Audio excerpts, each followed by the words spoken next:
15, 20 minutes. And I don't need to trade the rest of the day because I made enough to make myself happy. It only takes one to hit your goal for the day. All right. Good morning. Good morning. Good morning. Good morning.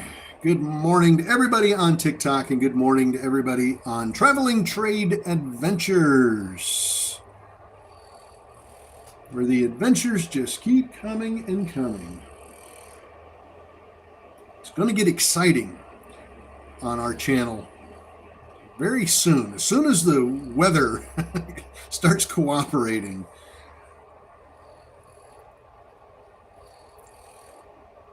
Vincent, good morning. One Great Some, good morning. Victoria, good morning. Vicky, good morning. Good morning, good morning. And good morning to everybody on TikTok.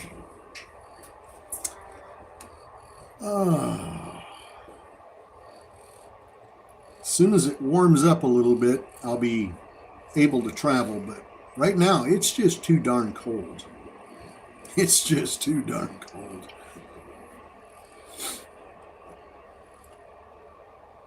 And they're calling for, looks like DCX is pulling down. We had a nice press release this morning on DCX. I don't know if you guys were paying attention to the news or not. Wolfpack was. DCX, nice little stock, ran from, low was about $3.13 and ran up to $5.81. Before it started to pull back. So now it's pulling back here a little bit. It's a micro float stock, meaning it has less than 1 million public float. So it moved accordingly. It moved pretty nice. Took it a little bit to get going, but once it did, it jumped real nice. So made some good profits on that one. Patricia, good morning. Good morning, good morning. It's an adventure to my backyard office today.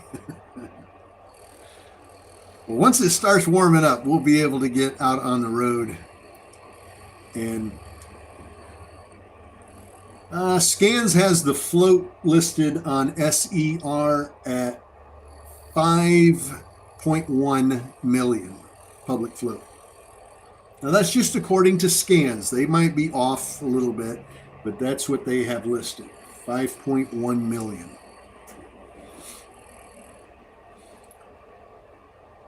I am in Central Florida, for those of you that don't know, and it is 31 degrees right now.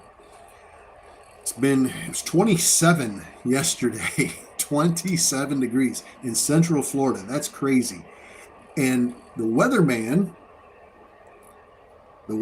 says this weekend we could see snow flurries. That is crazy. Northern Florida up by Georgia, I get it. It makes perfect sense. There could be some snow flurries up there. But Central Florida, getting snow flurries, I think that's pretty nuts. That tells you how crazy this weather has been. Not a good time to come to Florida for a vacation. If you're thinking about heading to Florida this week,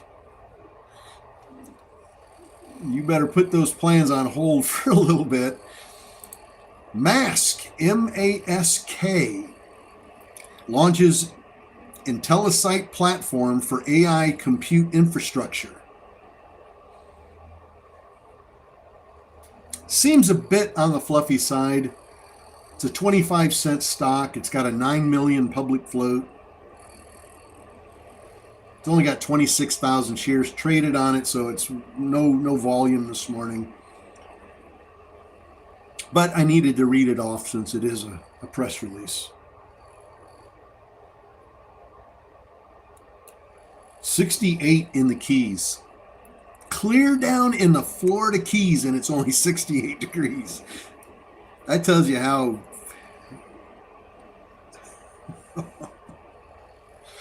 Wow, it's crazy. Snow flurries. I can't get over that. I hate dwelling on it, but I just can't get over the fact that you can be down in Central Florida and get snow flurries.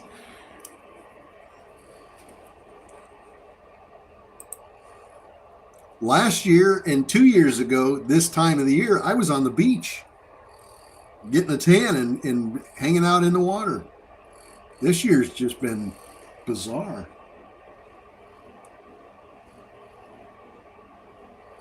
36 in Port Charlotte. Now, Port Charlotte is even further down south. I mean, that's getting way down south in Florida, and it's 36 degrees. So I'll tell you what.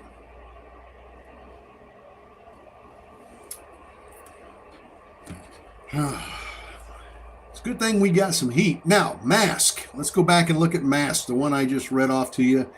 It was just up about 20%, pulled back down again. It's only up 15% now. Volume picking up a little bit.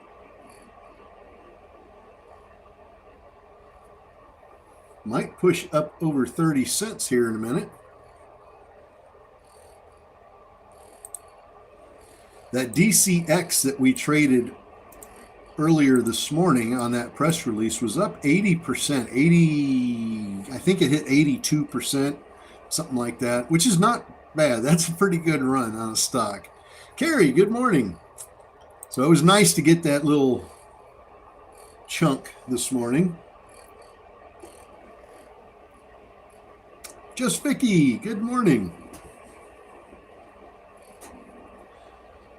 Oh my gosh. And there's mask up over 30. Just hit that 30 mark. Let's pull that up and take a look at it here together.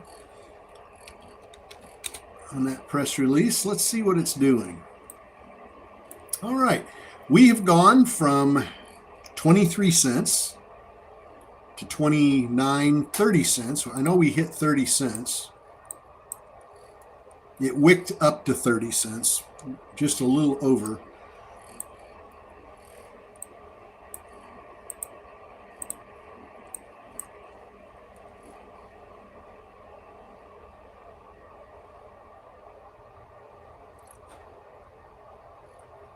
I don't think that one's going to be a big, massive runner, but it's got a 9 million public float, and I like them under 10 million, so that it's got a decent float, well below where it needs to be to be able to really move, but the news seems a bit fluffy, but hey, if it moves, it moves. Regardless of how fluffy the news seems, if it's going to move, we'll pay attention to it. It's up to 32 cents now.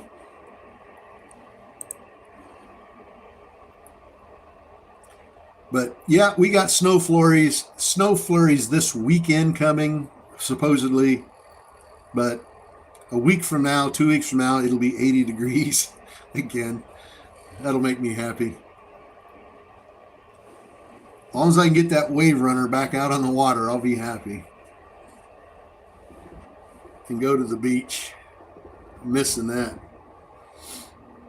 Get out on the sandbar. Crank up the tunes. Should be good. But it's got to warm up a little bit first. That water's cold. Brent says it's 8 there. Oh my God. Hey, yeehaw! Look at that. SQ444 with the hat and the mustache. The good old cowboy hat and mustache. Oh my gosh. All right, we've got 5 minutes and we'll have the 8 o'clock press releases. Let's take some coffee. Nothing better, some good coffee in the morning.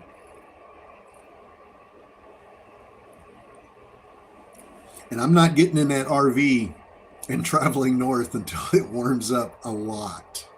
That's probably going to be into April, I would imagine. I don't think it's going to warm up anytime too soon. -2 in Wilmington, Ohio, with 13 inches of snow on the ground. Jeff, that's cold. That is a special kind of cold there.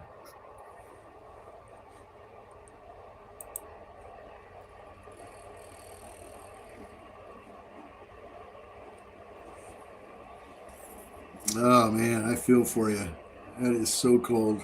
It's just annoying, isn't it? When it gets that cold and there's that much snow on the ground, it's just so annoying.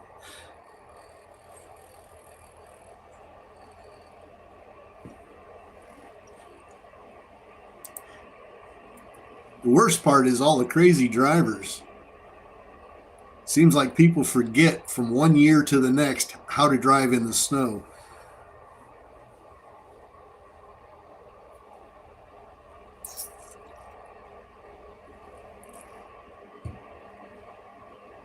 It's 80 degrees in my truck. It's summer. There you go. Oh, mask is really getting pulled down, isn't it? Wow, look at that fall from grace. That really got pulled down. Look at the sell off on that thing. Now, DCX is trying to go back up. For those of you watching that one, that is trying to go back up. It is a micro float. I'm looking for that thing to hit 100% today. It's only up 60% right now. It was up 82% a little bit earlier.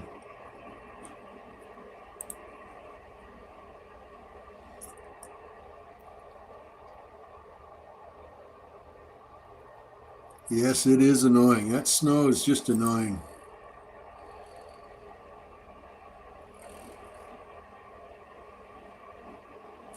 Turn on the video fireplace. Hunter, good morning.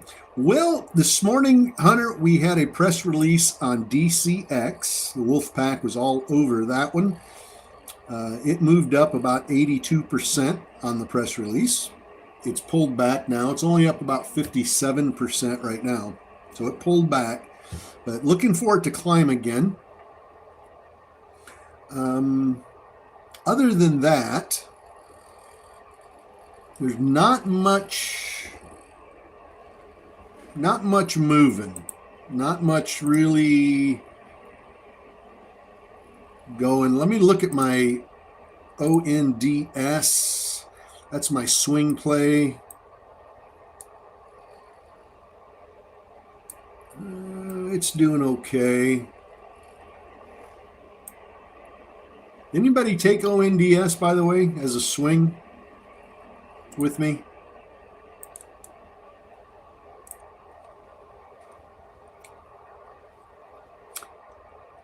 Leans, good morning.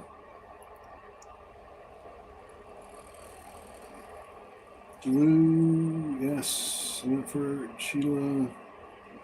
Is everybody green on it? That's the main thing. Is everybody green on that? I had to sell. I got into ONDS as a swing play, and it popped up, and I thought, pretty good shape here. And then it pulled down, and it pulled back down to where I bought in at, so I sold it. And it kept dropping. So when it dropped and then it started to go back again, I bought back in again. So now I have a better entry than I did. All right, let's see what we've got popping here.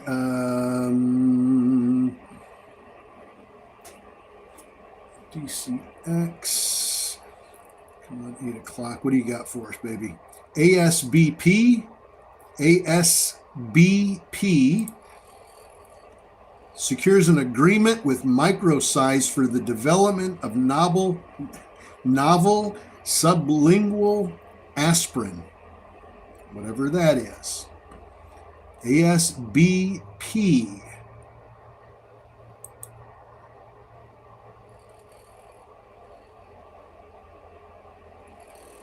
Has a 2.2 million public float.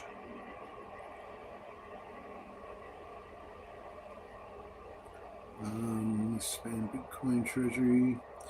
DDC expands their Bitcoin Treasury with their second purchase, adding 100 Bitcoin. PFSA, positive clinical results.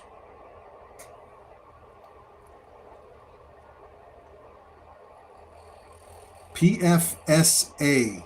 It's a 10-cent stock.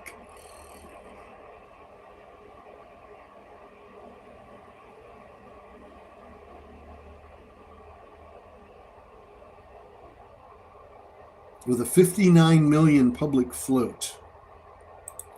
IXHL announces additional appointments to the Clinical Advisory Board. That's fluff. It is moving a little bit, IXHL, on that press release, but not much. PFSA is moving a little bit better. Not doing anything crazy yet.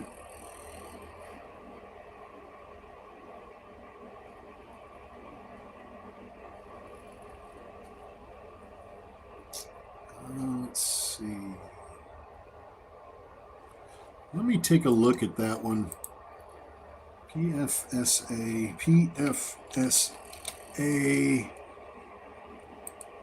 Let's see if that's going to move up.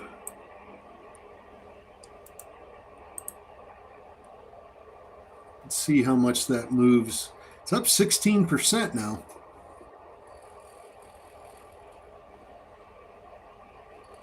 Wouldn't expect too much out of it. It is a cheapie. It is a cheap penny stock. You have to be careful with those.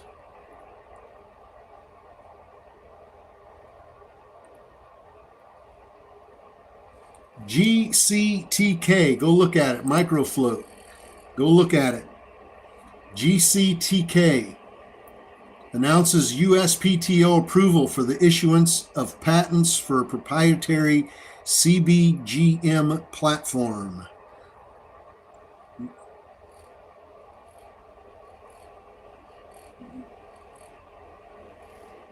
Take a look at it before you buy it, though. Make sure you know what's going on with it. It's got a 858,000 public float, so it's a micro float. GCTK. We all know what happens with the micro floats. As soon as I say micro float, your ears should perk up a little bit.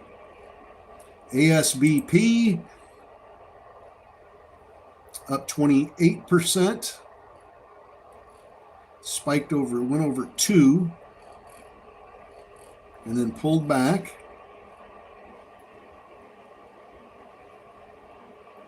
Terry got it from 170 to 220. Nicely done.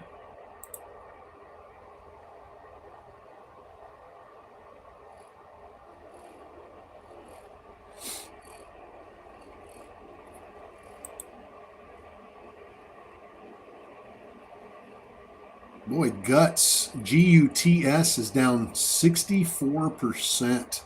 They put out a SEC filing in 8K, and it's down 64%. Wow. Let's take a look at that GCTK.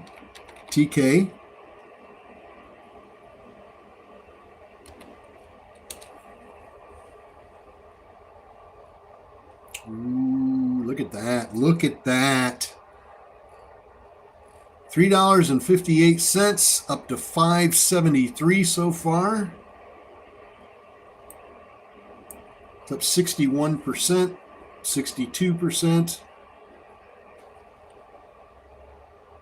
Ariel, good morning. GCTK, Don, 478 to 523. Nice trade. Nice quick trade. Like that. Finley, 414 to 549. Wolfpack's eating good this morning. JR, 418 to 553. Another beautiful trade, JR. Bob, 429 to 550. Wolfpack's eating good. We's eating good, baby. 68% now on that press release. Come on, come on, come on. Keep pushing. Let's take a look at the monthly. Let's look at the 3-month chart on that. Oh, yeah. Oh, yeah. 670.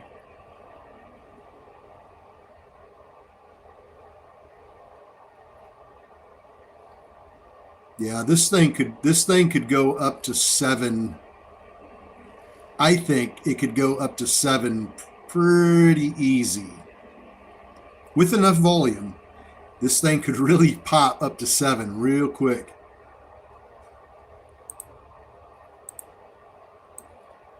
And I hope it gets it. I hope it gets that volume and just continues to rip up 68%.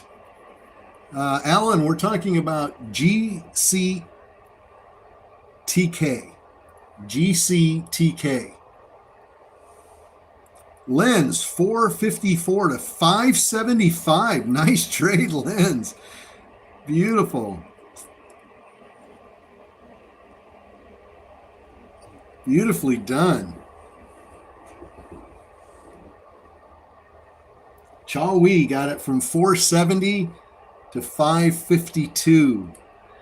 Wolfpack is on it. Cindy, 455 to 565. Nice. Jacob, 469 to 580. Daniel, 450 to 553. iPhone, 440 to 570. Alabama Mike, 454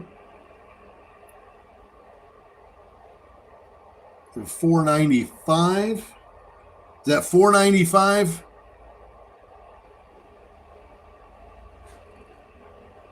$495. 75% out. Wolfpack's doing well this morning.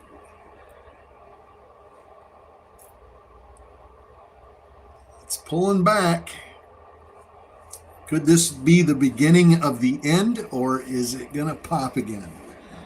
Is it going to pop up to 7?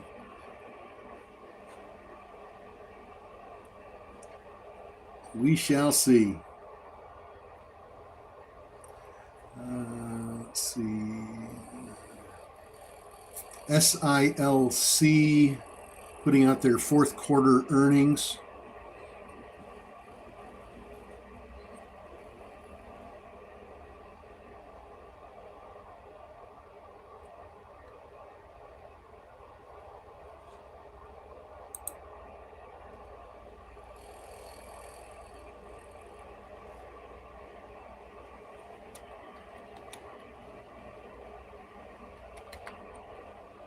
Go back and look at that ASBP. Well, starting to get pushed back up again. Look at DCX. Where's that going? That's just a quick. ASBP pushed back up over 2.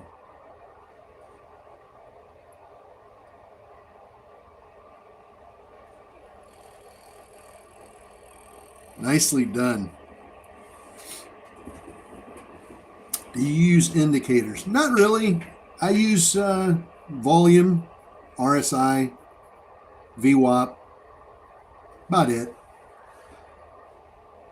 Makes it simple. The trick to what I'm doing is I'm trading on press releases. So indicators, you gotta be careful what I say. Indicators are great. They work wonderfully for people that love to use them. But what I'm doing is trading on the press release. I have the ability to see the press release the second it hits the market. So I get the press release, I look at the stock, I see whether or not volume is coming in quickly on the press release. I see the momentum of the stock starting to move on the press release. Of course, I'm analyzing how good that press release really is, whether it's fluffy, good, but or it's really great news. And what I'm doing is taking that information, jumping in, writing the momentum up as because of the press release. It's got a catalyst. So that catalyst of that news is pushing it up. And I have my price target, my expected return on investment, if you will, percentage wise, whether I'm looking for 10%, 20%, maybe I want 50% out of it, depending on how good the news is and how high I think it'll push. And I ride that momentum up and then I jump out. VC and DocBox announced a strategic partnership. This is on VSEE. VSEE. VSEE. VC and DocBox announced a strategic partnership to launch the first augmented intelligence platform for virtual ICU. 41-cent stock. Has a 24 million public float.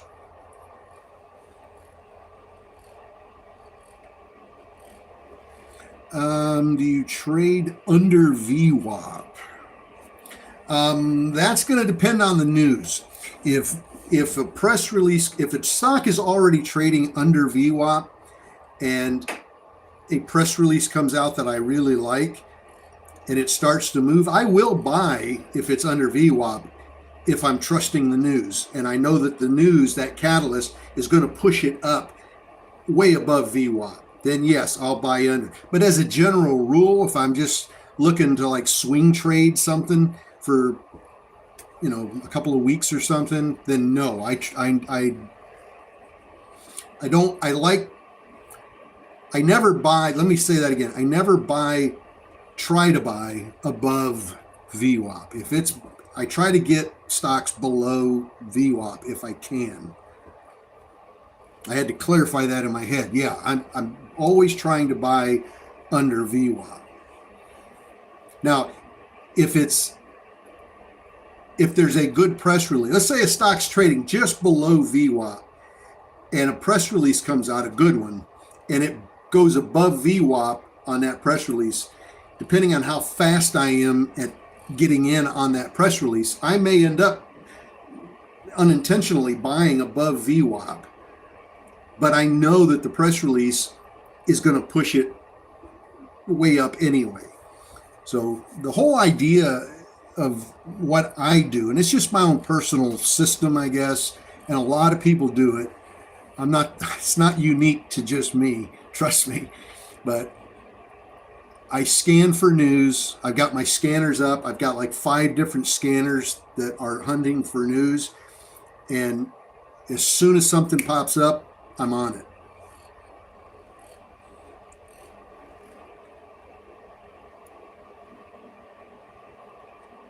I spent way too many years when I first started, and maybe some of you can relate to this. I spent a lot of time when I first started trying to find something to trade.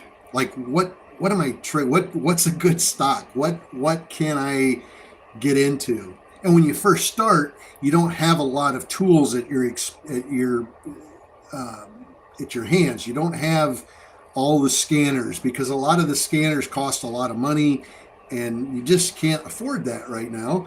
And so I spent a lot of time trying to figure out what the hell do I buy? What stock is everybody else buying? Like, what do I get?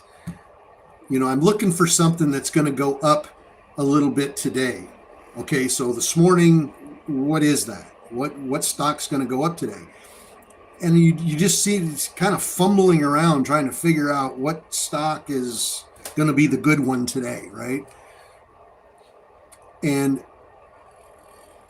bouncing around on social media it became very apparent to me what I needed to do, because what was happening was I'd be looking for something to buy, some stock. What do I get into this morning that might go up today? And I'm floating around on Yahoo Finance, I'm floating around on StockTwits, and I'm noticing people on these message groups and these forums talking about a specific stock, and a lot of people talking about it. So I go look at it, and it's up 120% that morning, or 180%. And I'm going, oh my God, and I'm looking at people commenting about their entries. And their entries were way down at the bottom before this thing ran, a ton. And I'm thinking, God, if I one of these 120% runners, if I could get into it in the beginning when it first started to go, boy, that'd be some good trading, right? But what I noticed about those stocks that ran 150, 220%, they had one thing in common: press release. They all had that in common. There was a press release that came out at 7 o'clock in the morning, 7:15, 7:20, and when it did, the stock went berserk.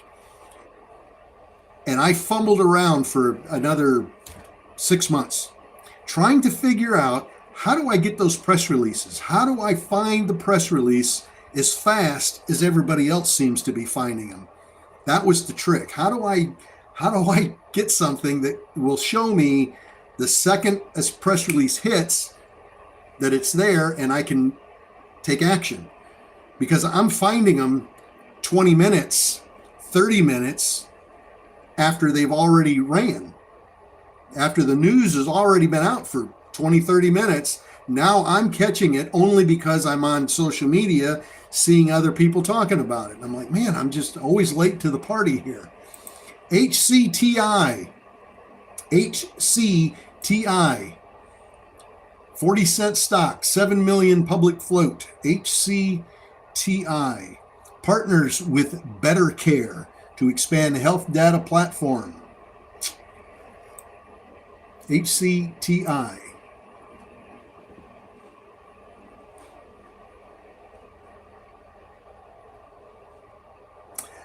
So what I started doing was starting to search for ways to get news. And I tried some apps. There's some apps out there you can download on your phone in Google Play Store or wherever you get your stuff, and that were for free, because I wanted free. And I discovered that they were so lagging. Like, I'd get a notification of a press release, but it was like 15 minutes after the fact or 20 minutes after the fact. And a lot of times, if you wait that long after a press release, you've missed the play. So I spent a lot of time and energy trying to find some way of getting press releases. And I finally discovered it on my trading platform with E-Trade, with E-Trade Pro, which is no longer available, unfortunately. So that ruined that. But I finally bit the bullet and started paying for subscriptions for websites that put news out. And I tried several. Some of them were right on the money. I mean, the second it hit the market, they posted it. Like, it was a very immediate. Some of them were pretty darn slow. Some of them were lagging horribly, and I didn't like them. But I finally got it narrowed down, and so I've got what I need to catch those press releases. And that's really what the Wolf Pack is all about. That's kind of the central theme here with the Wolf Pack, is not to tell you what to buy, not to tell you when to get in or when you should be getting out. That's up to you. It's not about selling a trading platform or selling some, here's my system and you can learn my system, but it's going to cost you $2,000. It's none of that kind of magical, I've got a new system here and I want to teach you how to use it kind of. We're not selling anything like that. It's not about trying to teach you how to trade or anything like that. It's just about a place to be to get those press releases the second they hit the market, so that you had that little bit of advantage. And we need every edge we can get. We need every little piece of advantage we can get. Yeah, NAMM, good one, been popping up here this morning. We mentioned it. It got mentioned here this morning, much earlier this morning, as a potential good runner today. And boy, it definitely has pushed up nicely. So that's just kind of what the Wolfpack is all about. It's just about press releases. It's not about learning a system. It's not about buying a program or buying a course. It's not any of that stuff. It's just about press releases. That's all it is. And it's a great community of people. People hang out in the Discord. They share stocks that are going up. People are sharing their information. It's a great community. It's a really good community of people, good people, like-minded people. People are just trying to get ahead, just trying to make a little money in the market. It's not about competition. It's not about putting somebody down because they don't know what they're talking about, or they don't know what they're doing, or they have a question, what to most people might seem like a silly question. It doesn't get treated that way. Not in our community. Everybody's treated with respect, and everybody helps everybody. If somebody sees something moving, they post it. If somebody sees a press release, they post it. Just in an effort to help each other. Because we all need help, man. We all need that community. And that's what it's about. It's just community.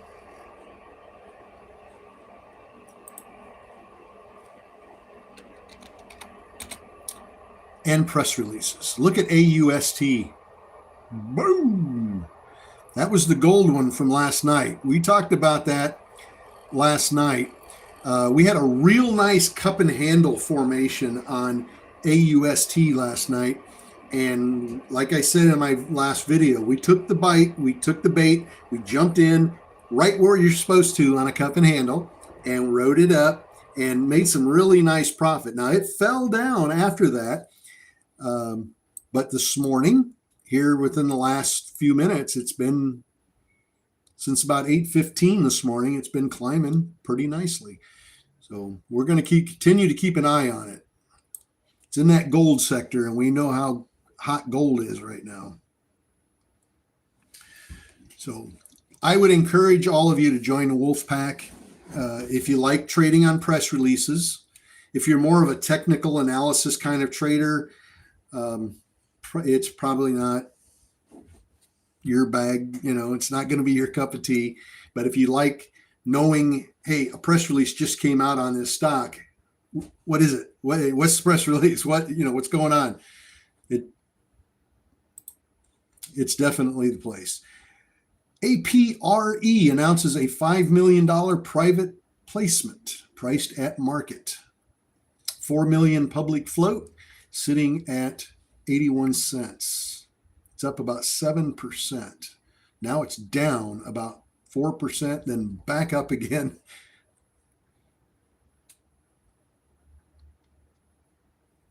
So let's take a look at HCTI, the one I mentioned to you just a few moments ago. Let's see. It's not moving at all, really, on that press release. It's not getting any movement. So, all right. Well, we are headed over to Traveling Trade Adventures on YouTube. And we're going to do the 8:30 press releases and the 9 o'clock press releases on YouTube. Traveling Trade Adventures. That's the channel. So go to the search bar, type it in, Traveling Trade Adventures. And that's where we'll be hanging out. So TikTok, you guys have a beautiful morning. And you're welcome to join the Wolf Pack anytime you want. wolfpackcommunity.com. That's the website. Subscribe to live Zoom trading, and that's all you got to do. All right. We'll see you tomorrow morning, TikTok. Same bat time, same bat channel. 7:45 tomorrow morning. God bless. Stay warm. And keep those trades green. Keep them green.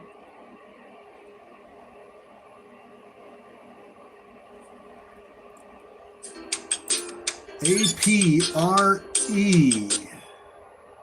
APRE. APRE again on the private placement. Now they just put out another one. Early clinical proof of concept in an ongoing trial. So they put out the press release for the private placement, and then they put out another press release right on top of it about early proof of concept in an ongoing trial.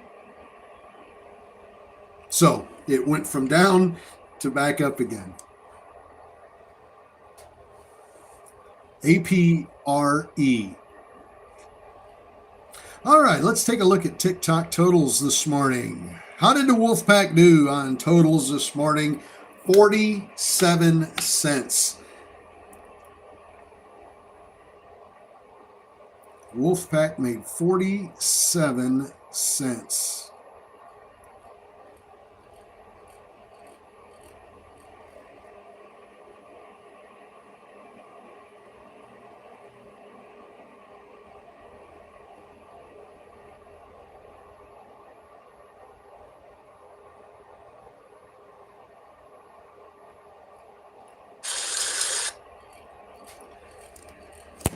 And not a single new follower. Just like keeping you guys updated. TikTok, boom, that's right. Avril, good morning. Good morning. All right, we've got about 45 seconds until those 8:30 press releases pop. Let's hope there's something good in there. Oh my gosh. Did I mention snow flurries here in Central Florida this weekend? No beach time for me. No beach time for old Jeffy boy. Not a chance. Oh my gosh. All right, here we go with the 9 o'clock. Let's see what pops, if anything. Or excuse me, 8:30. Gosh, I got to get my times right. Cold is throwing me off. Xena, OLOX. OLOX signs a letter of intent to acquire Vivacker's midstream business in Oklahoma.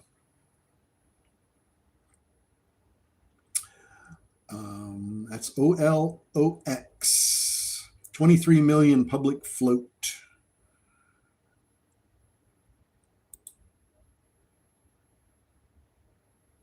INOX. INOD. Now, this is a $57 stock. INOD, selected by Palantir to accelerate advanced initiatives in AI-powered rodeo modernization.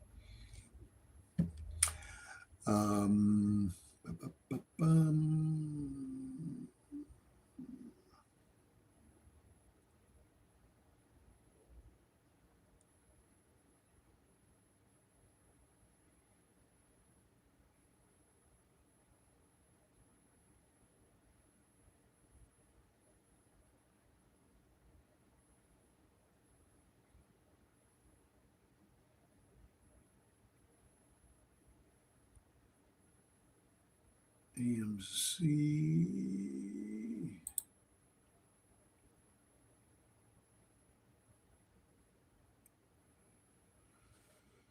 Let's see. IINN. The ART 100 system becomes the first system to complete clinical evaluation and enters budgeted procurement at top U.S. medical centers. It's on IINN, but it's not moving.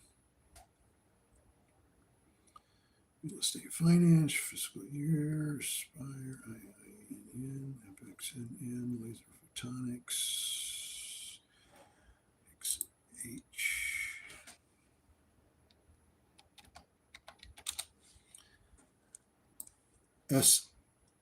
XHLD popping.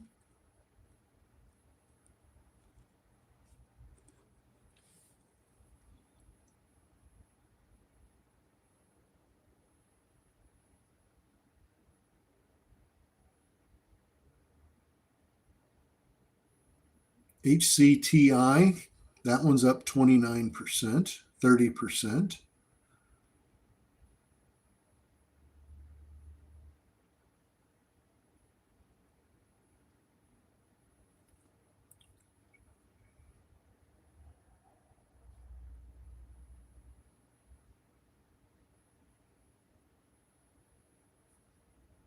XHLD, I got it on the screen here on the left. We'll see if that one's going to pop. It has a 1.2 million public float. It's got a really small float.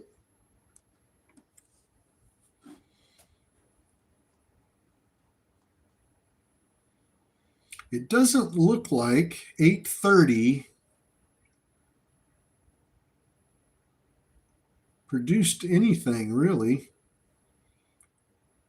That INOD, that news about Palantir, it's up 4%. Yeah, 830 didn't give us anything. Not yet, anyway. Let's qualify that. David, good morning. Robin, good morning. Hunter, good morning.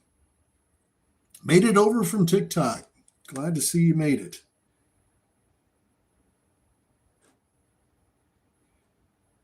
DCX continues to get pulled downwards.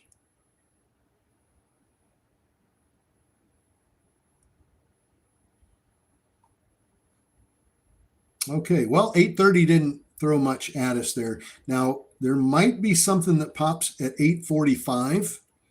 Sometimes we get a nice chunk of little news there at 845, so we'll hang tight here for about 10 minutes. And press releases do trickle in between the half hours. They don't always just wait for the half hour. They do trickle in between. Not too many of them usually, but sometimes the ones that trickle in between the half hour marks, sometimes they're really good. So just we'll stay positive and stay encouraged here, hoping that something nice pops up for us.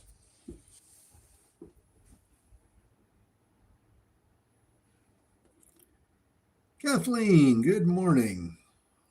Good to see everybody here. All of us crazy pre-market stock traders.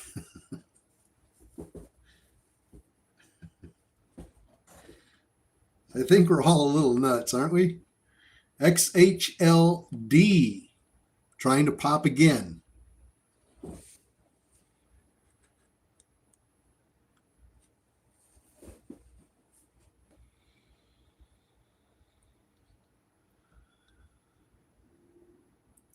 Yeah, I think we're all a little off our rockers a little bit.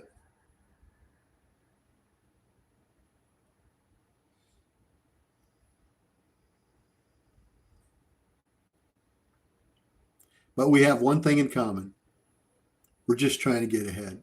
we're just trying to make a little something to help out.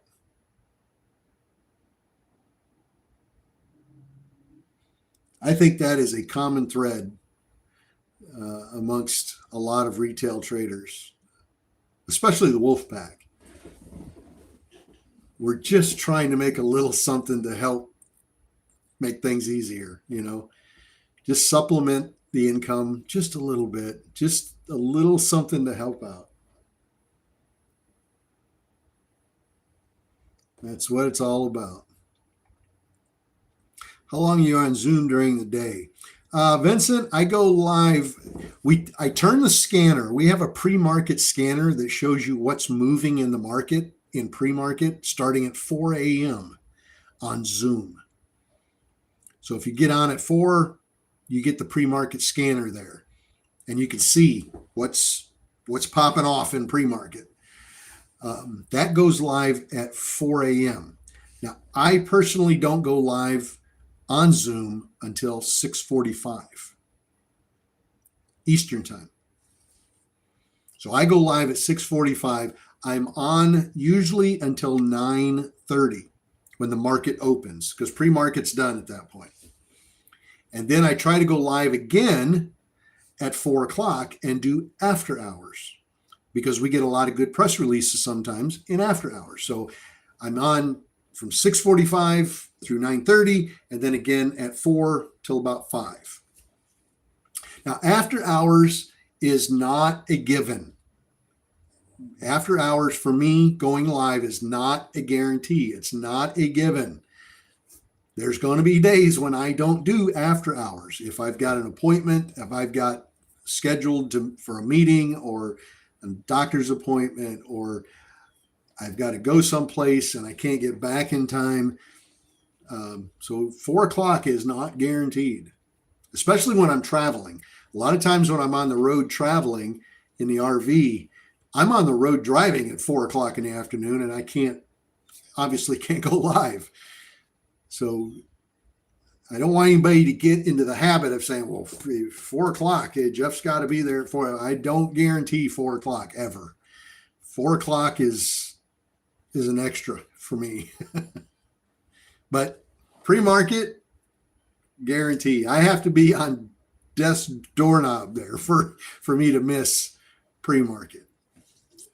There's got to be something really serious for me to miss pre-market.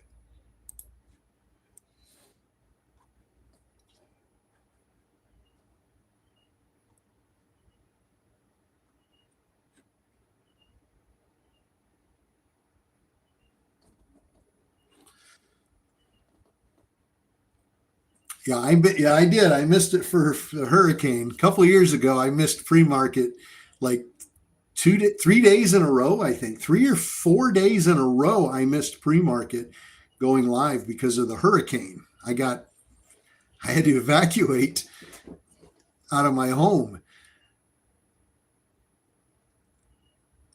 So I missed pre-market.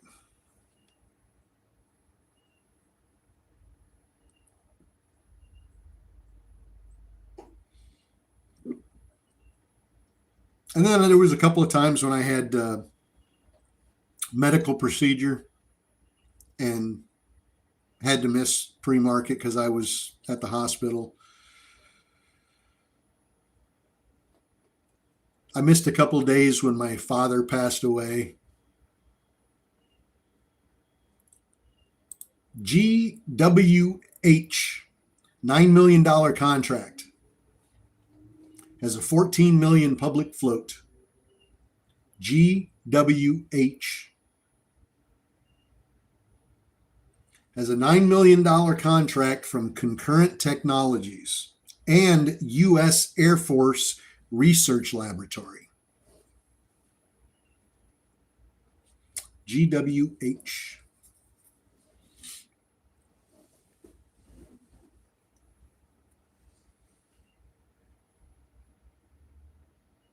Byron, yeah, I headed up to Georgia when I had to evacuate my house because of the hurricane. I jumped in my RV and drove up into Georgia. I drove up to just outside of Valdosta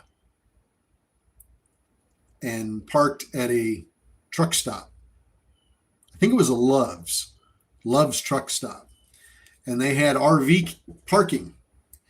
And fortunately, I was one of the first there. So I was able to get a parking spot. And I parked out in the parking lot of Love's travel stop there for like 3 days. I ate Love's truck stop food for 3 days and did nothing all day except walk the parking lot, walked in the store, walked out of the store, turned on my generator. I watched TV for a little bit. I mean, it was an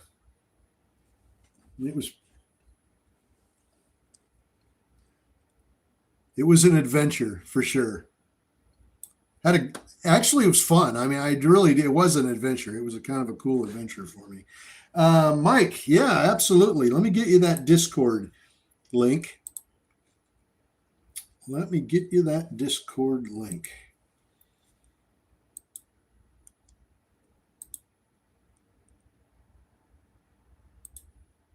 Copy.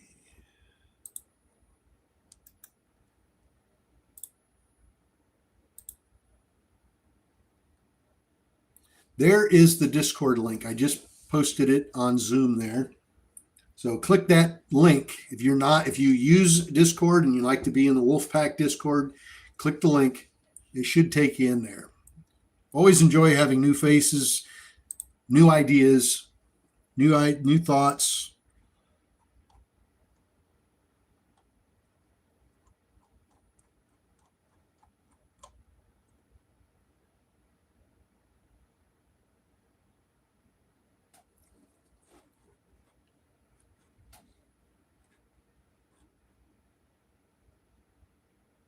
All right.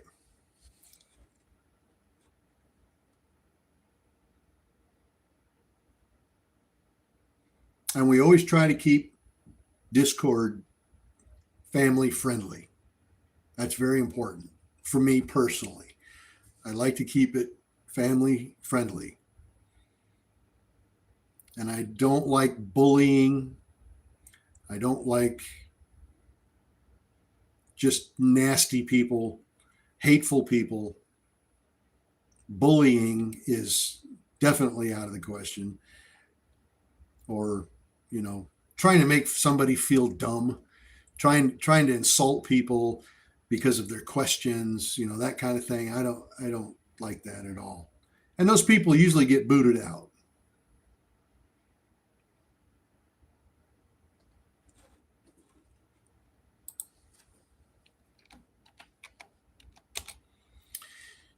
Oh, let's see. GCTS curling back up again.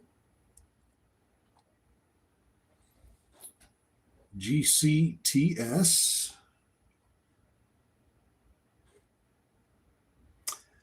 Let's see.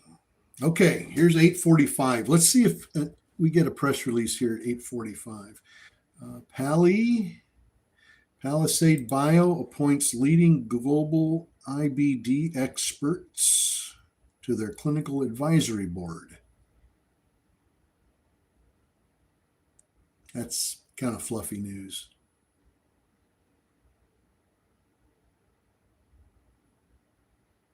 Steve, you have a great day, my friend. GCTS trying to curl back up here.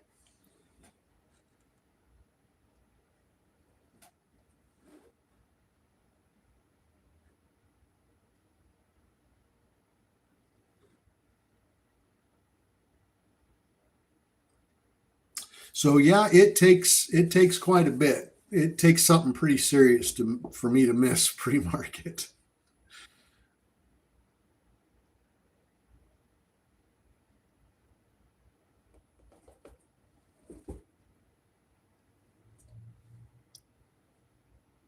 Oh gosh, GCTS still trying to pull up there.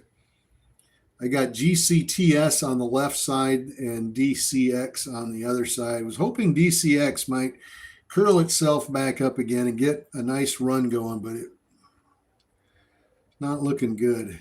Volume's dried up. It's just not getting any attention anymore.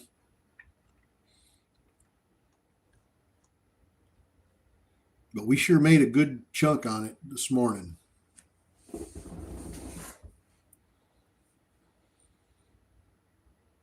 Haven't gotten a 100% runner yet this morning. Now, I've noticed that. XHLD. Yeah, that one was pushing out. That one popped pretty good. It's kind of floating around here, going sideways a little bit.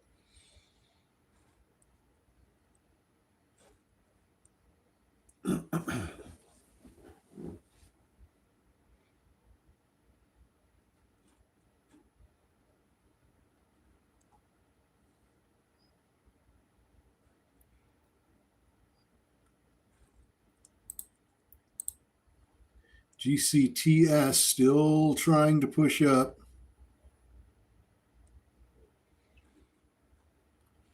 All right. Well, I guess they're going to make us wait until 9 o'clock to get another press release. I'll keep my eyes open in case one zips in there real quick. How do you know how much to buy on a stock? Well, how many shares you buy really should be based on your account size.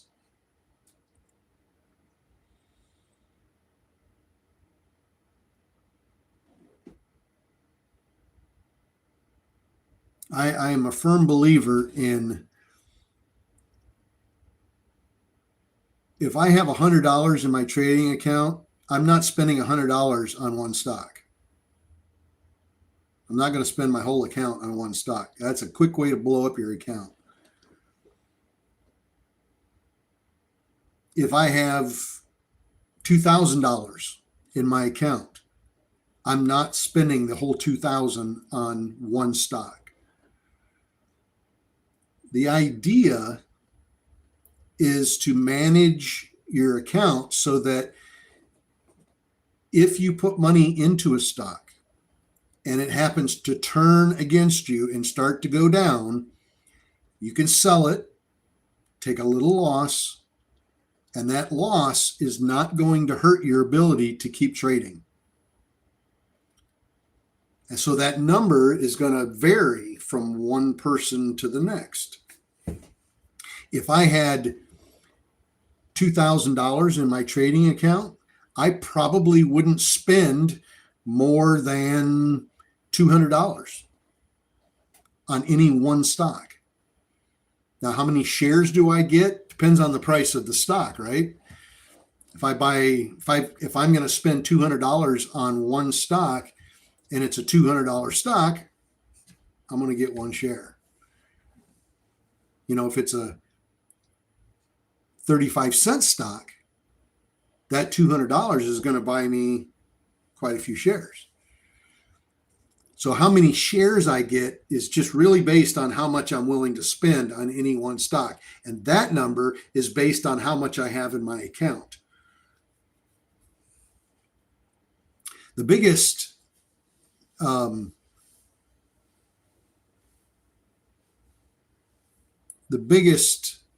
mistake I think a lot of new traders make is they go overboard because they want big returns. They want a lot of money right now.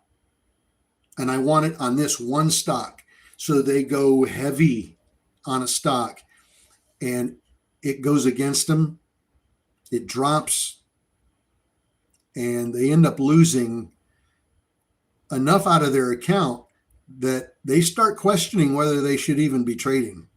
Like, I don't know if this is for me. I tried it. One of my friends told me about stock trading online. I tried it. I lost a lot of money. It's not for me. Well, it maybe is for you. You just made the mistake of not understanding how to manage your money.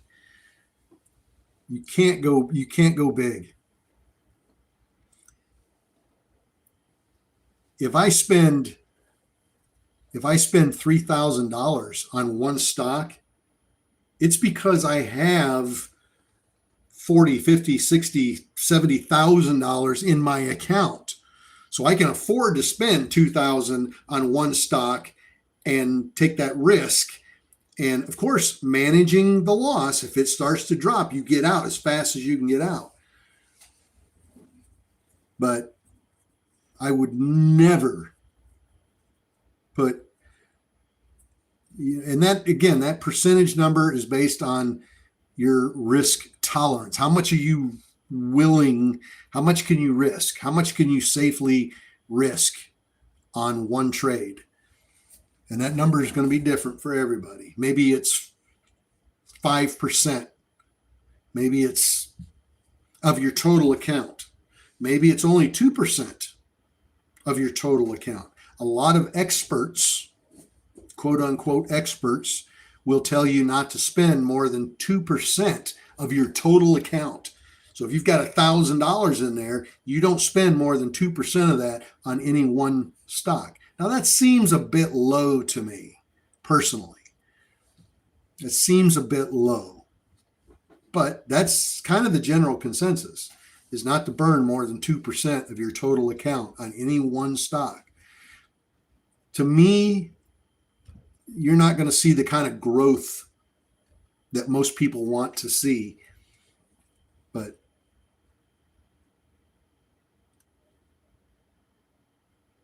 I think 5% is a little bit more realistic. But that's hard to do. It's hard to do. Just because most people want big returns quickly.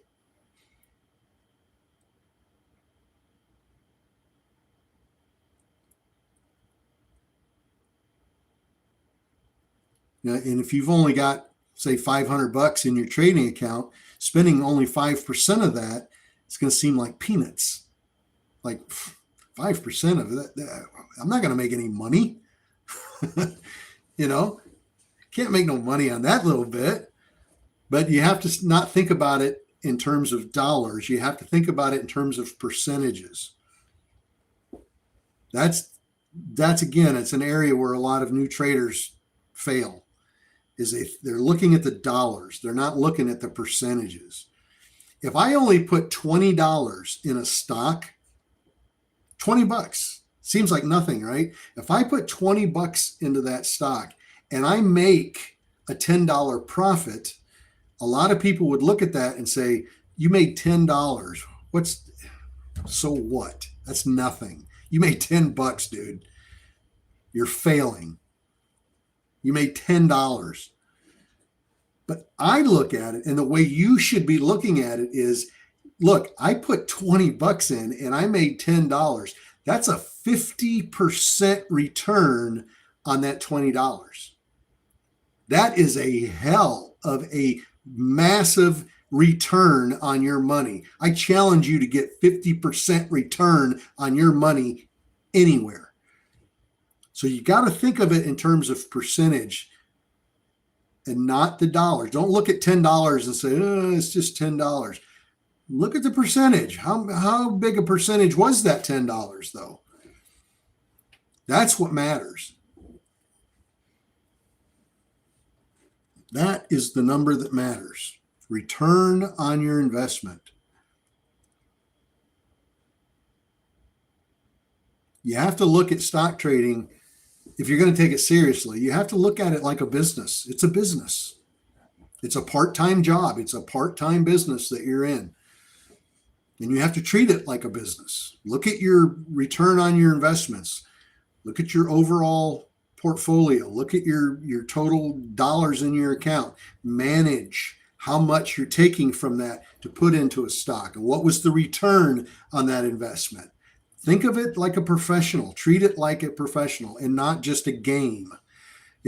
Trading is so easy online right now. Too many young people, they treat it like a video game. It's like a video game, and you can't treat it that way. You'll blow up your account way too quick, and you'll take yourself right out of the game. Just got to look at the percentages.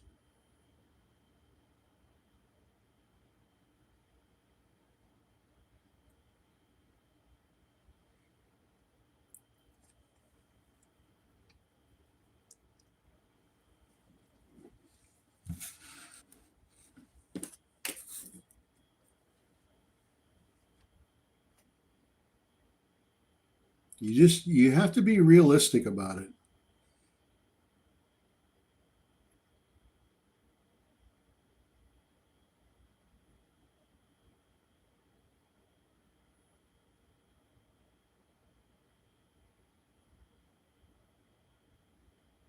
You know, I have many times commented to somebody early on that I made 10% on a stock.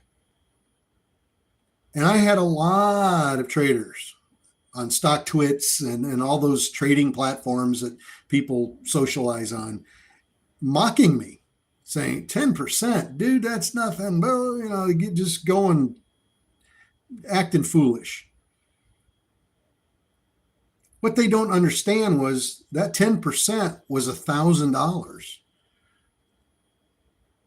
I put 10 grand into a stock. I made $1,000 and got out.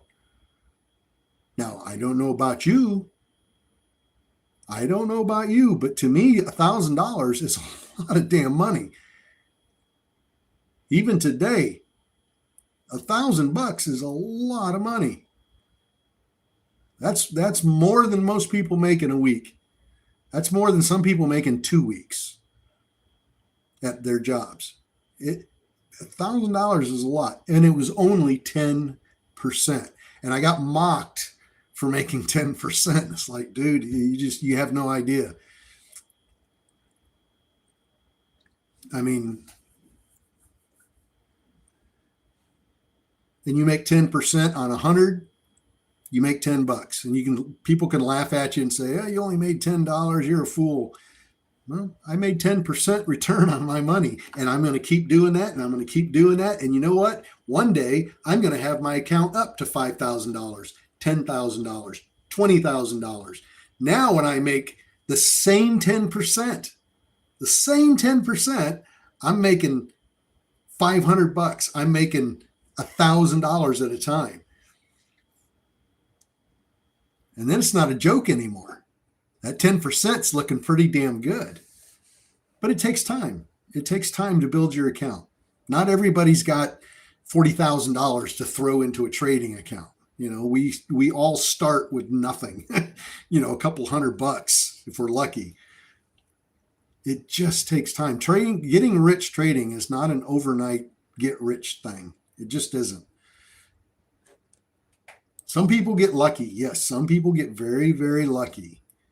And they go big on something and they make a lot of money. It happens. But that's not normal. That's not normal. Those are anomalies. The normal is slow build over time. Slow build over time.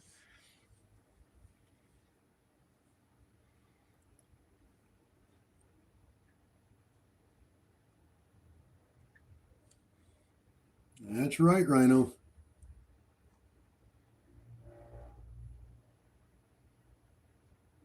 All right, 9 o'clock. What do you got for me? 9 o'clock? I've been running my mouth this morning. My gosh. I get tired of hearing myself talk.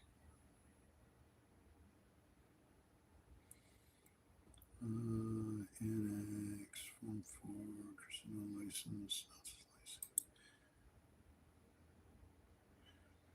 CXDO. announces licensing and collaboration agreement with Altigen Technologies.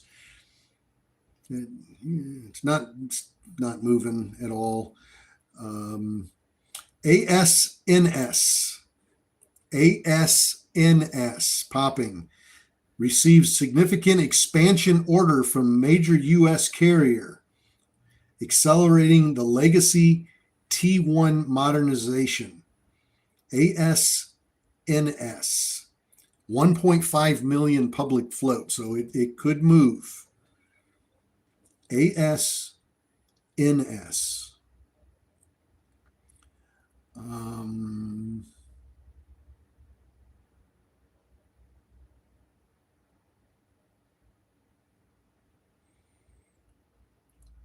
Investors who lost money.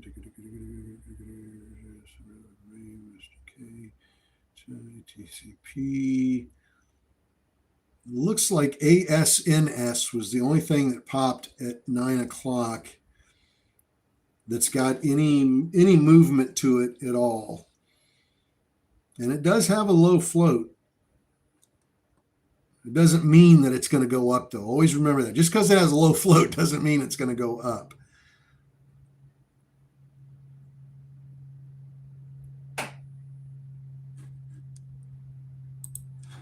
Before you, I had 20,000. Now I have 10,000.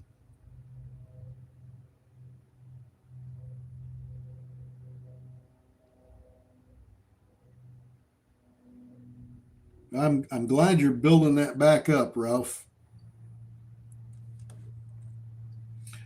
Kevin, I'll get to that in just a minute. GCTK dip by GCTK.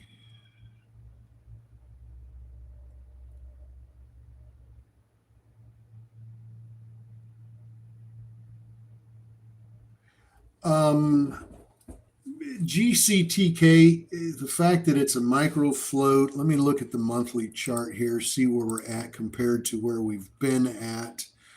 Yeah, it's been floating down here. And again, this is not financial advice, just how I would trade it.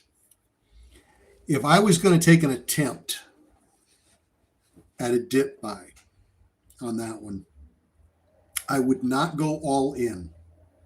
If I wanted 100 shares, I would start with 20.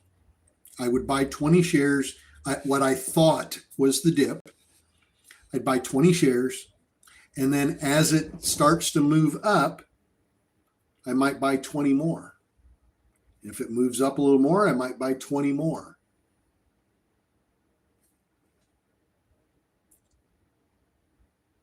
And if you really start to see that momentum moving up, I might buy 20 more until I got to my 100, and then I'd be done.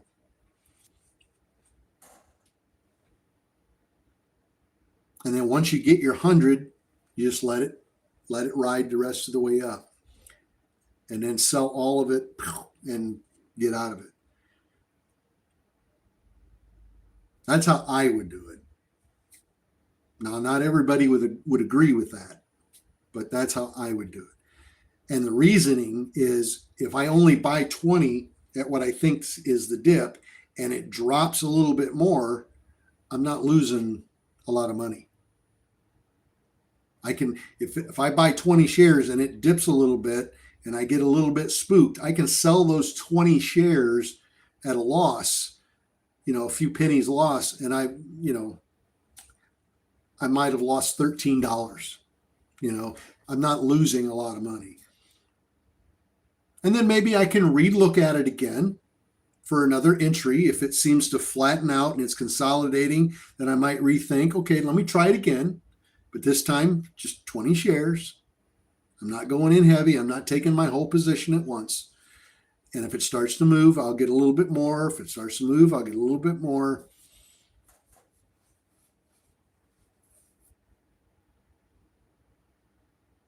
Buying on a dip can be really tricky. because you just never know how far it's going to dip. You get where you think the bottom is, and then it finds out there's another bottom someplace a little bit lower. And you don't want to have that happen on 100 shares or 500 shares. You don't want it dropping like that, because then you're really losing a lot of money. I'd rather have it drop on 10 or 20 shares on me than 500 shares. So scale in. Scale in. You 20, it goes up, get another 20, goes up, maybe you buy 25, depending on how many you want to get in total, until you get your full position, and then you sit back and let it do its thing. But that's usually how I handle dip buys, is I scale in. Just like when people scale out. It goes up, they sell 20%. It goes up, they sell half of their position. It goes up a little more, they sell another 25%. It goes up a little bit more, they get out completely. That's scaling out. I do the same thing on dip buys. I scale in. Buy a little bit. If it moves up a little bit, I'll wait. If it moves up, I'll maybe buy a little bit more. But you have to manage it.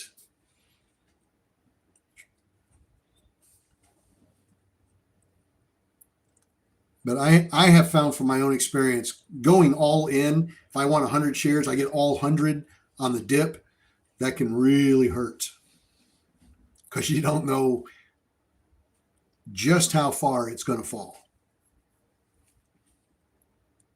But I think, on GCTK, I don't know if it can go back up. I don't know. It's a micro float. They can do anything. So I can't tell you whether or not I think it's going to go up, because I don't know if it's going to go up. It's not, to me right now, it doesn't look like it's going to go back up. But if in my heart of hearts, I really thought, I think this one can bounce. I think this it's got a low float. It's got a decent piece of news. I think this one could bounce. And I wanted to take the leap. I would do it slowly. I would scale in very slowly.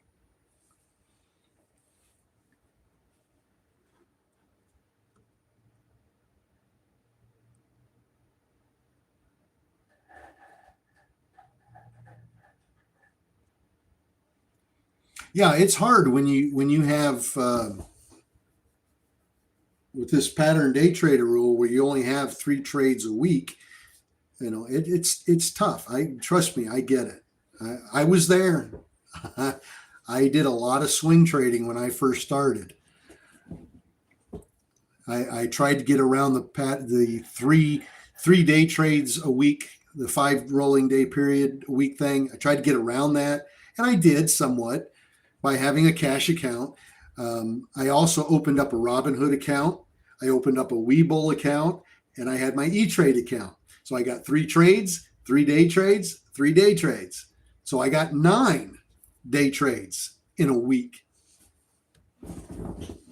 So that's kind of how I got around being able to manipulate a little bit and not just be stuck at 3 day trades a week. So I made sure I had a little bit of money in each of those accounts, and then I could. Kind of annoying having to, get on your phone and go from one trading account to the other. But, if you want it bad enough, you'll do what it takes.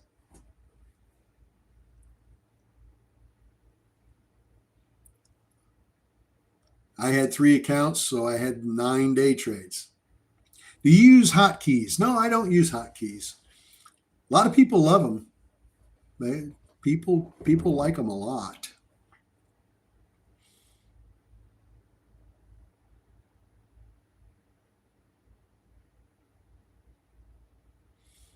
But I don't use them. And the reason I don't is because I have found I can get in quick. I have my trading platform set up so that When I see something I want and I want it now, a couple of clicks on my mouse and I'm in. It's so, but I know some people swear by hotkeys, man. And they're definitely, I would definitely recommend hotkeys. If you have the ability to have hotkeys where you can just hit F6 or F2 on your keyboard, by all means, man, that's the way to go. It works well.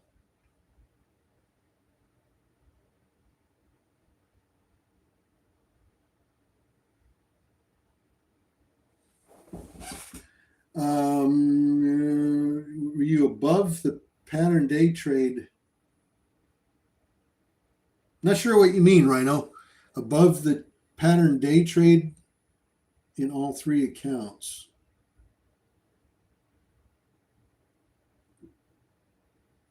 Oh, no. I've never been above 25K in Robinhood or Webull because I don't use them enough. But when I first started, I think I had $500 in E-Trade. That was my seed money. That's what I started with, was $500. And I think later when I figured out the trick of, hey, I want more than 3-day trades, I'll open up a Webull account and I'll open up a Robinhood account, and then I can go 3, 3, and 3, and that really increases my abilities on day trading. I had 500 in E-Trade, and I think I put $200 in Webull and $200 in Robinhood. That's all I had in there.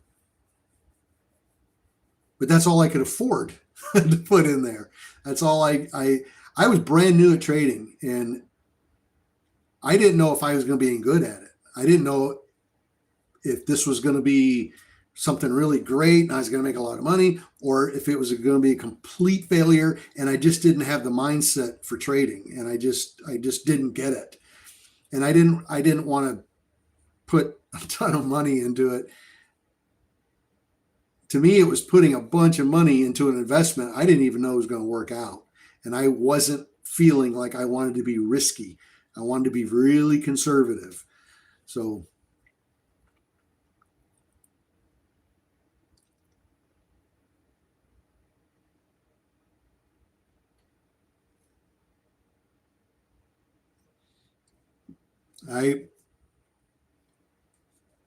E-Trade was my primary trading account.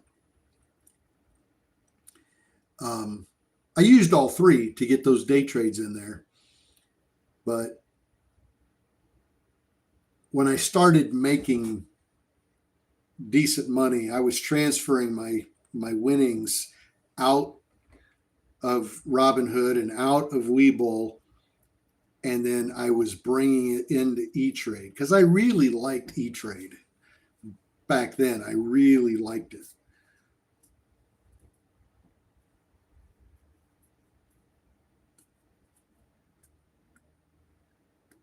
It took me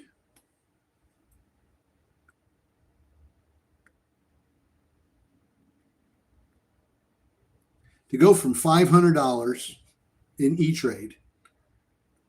It took me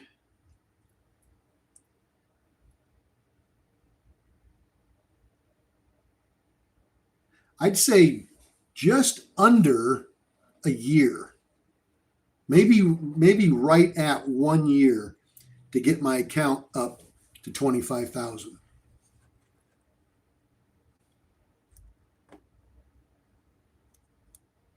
Might have been just a fuzz over 1 year, but it was right around that time frame. But the market was really, really good. The market was fire. LGVN granted Japan patent for potency assay methods for assessing human something stem cells. 16 million public float.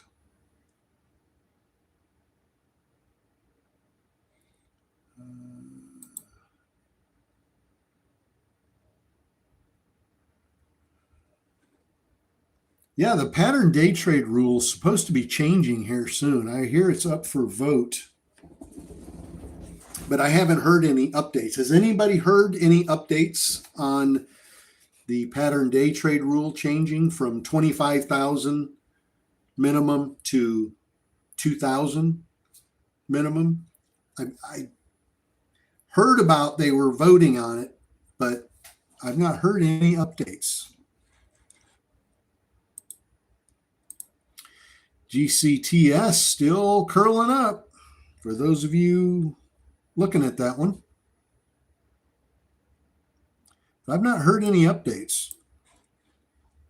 Not even any rumors or no scuttlebutt out there at all on the pattern day trade rule changing. I look forward to it changing. I really do. I think it's going to make things very interesting. Hollywood, yeah, it'll affect things, but I'm not sure it'll affect things as badly as anybody might think. I don't know.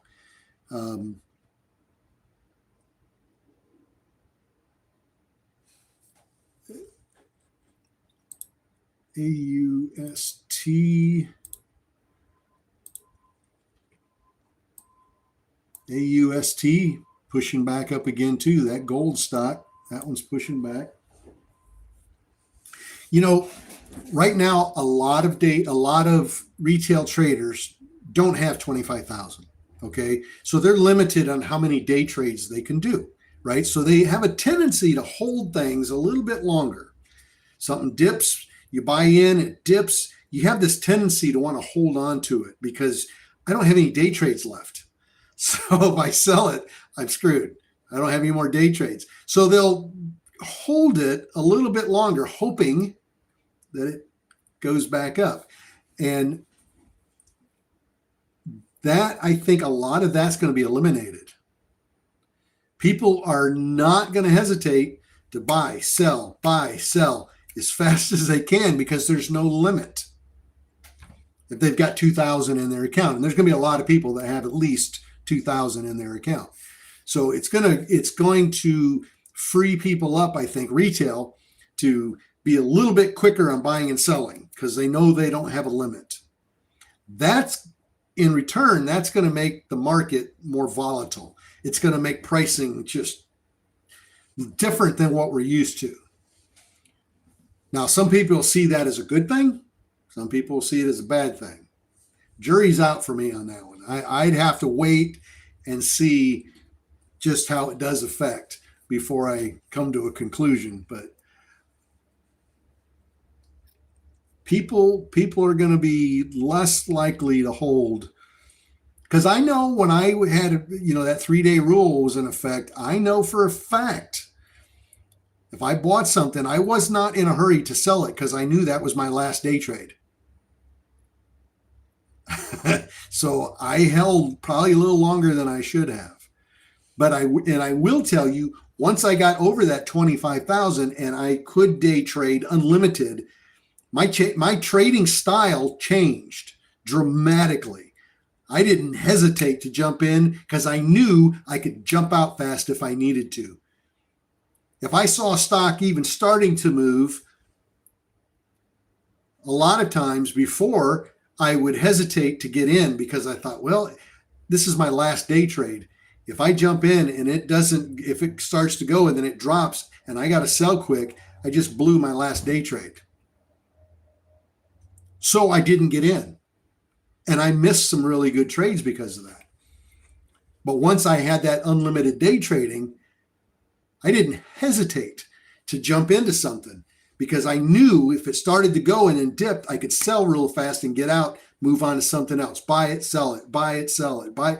And eventually I'd get one that would go up and it would make, so it changed my style of trading tremendously.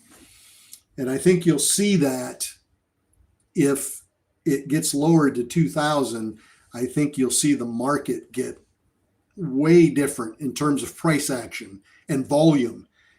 Things will change. That's just my humble opinion.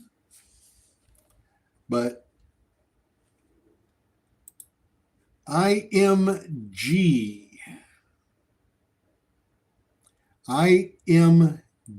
signs of approximately $2.5 million sales contract for environmentally friendly wood chip raw materials. So $2.5 million contract on IMG.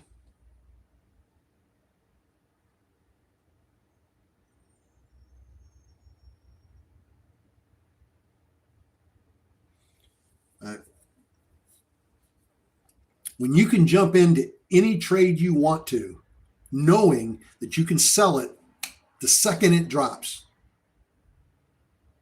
and then jump into another one and drop it the second it drops, and you can do that unlimited times during the day, you have to know that's going to change the market a little bit. It's going to change the volume that we see on these stocks. It's going to change the price action we see. Things will be different. I just don't know how drastically different. That's the part I'm kind of on the fence about. I don't know if it'll change it for the better or change it for the worse, or maybe we don't see much change at all. I don't know, but it will change. I guarantee it'll change. It'll change the market.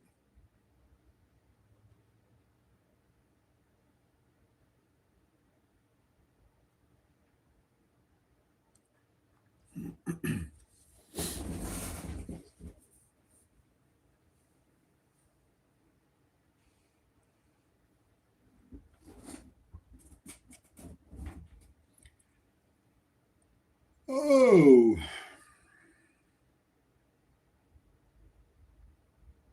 and you have to remember too, when I first started trading, all the brokerages charged for each trade.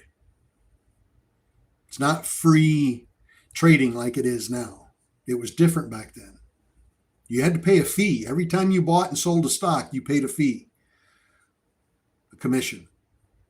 It wasn't a lot, but it made you very conscious of your profits. It made you very conscious of when you sell, because I got to make at least enough to pay my commission.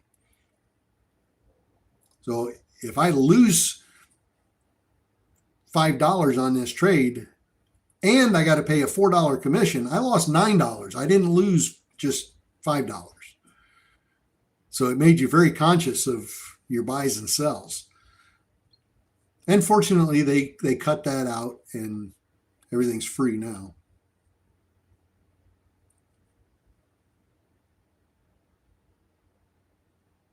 Could be as early as late February, early March. Based on a 45-day window from mid-January publication, if approved, FINRA would announce the effective date and a regulatory notice. Implementation often includes a transition period. The proposal includes an anticipated 12-month interim period after the effective date, during which brokers can continue using the old rules or optionally adopt the new intraday standards.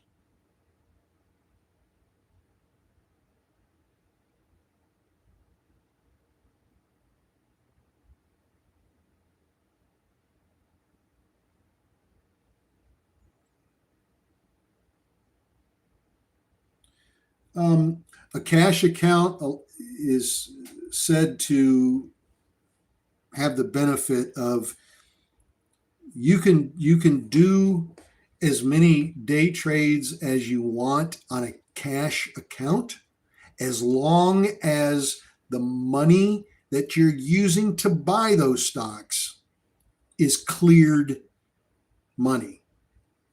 It has cleared the account and is tradable cash. As long as you're using cleared funds, you can buy with that money. It's a way of getting around that pattern day trade rule. Now, I've never used it that way, never needed to. When you've got 9 day trades available to you, I never found myself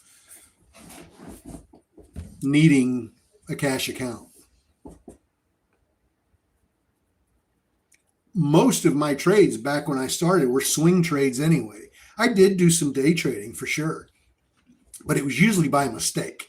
Like I would get into something thinking, okay, I'm gonna hold this for 2 or 3 days, or I'll wait till tomorrow to sell it. And then I'd get in and then it would drop and I'd be, oh crap. And so I'd sell it and burn up a day trade. Well, I had 9 attempts. I had 9 day trades to use. So that's how I used my day trades usually. I used them when I had to because the stock fell and I was losing money. Then I would burn up a day trade to get out. But if it continued to go after I got in, I would hold it until the next day and then sell it. And then it wasn't a day trade. So I used day trades as an emergency exit on my stocks.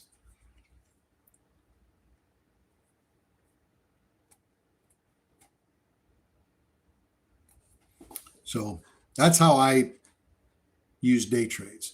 AUST still pushing up, baby. That one is still looking good.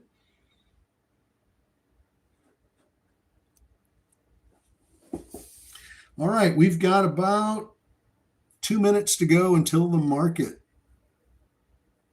Yeah, and Webull pays a dividend. They pay interest on unused cash in your account. So that's another good advantage of having Webull. Yeah, everything's a lot simpler today, that's for sure. Okay, well, YouTube, thank you guys much. Thank you for hitting the subscribe button on YouTube. I really, really appreciate that. And thank you for watching some of the old videos on there. I do appreciate it a lot. And we will see you tomorrow morning at 7:45 right here on Traveling Trade Adventures. And you're welcome to join us on Zoom. We'll be on Zoom this afternoon at 4 for after hours. And then again tomorrow morning at 6:45 in the morning to get that first round of press releases at 7. And you guys are welcome to join. So have a great day. Stay warm up north. Stay warm. Stay warm if you're in Florida too. By gosh, it's cold down here. Snow flurries this weekend in Central Florida, if you can believe that. That's just crazy. All right. You guys have a great day. God bless. I appreciate every single one of you. Appreciate the support, and God bless.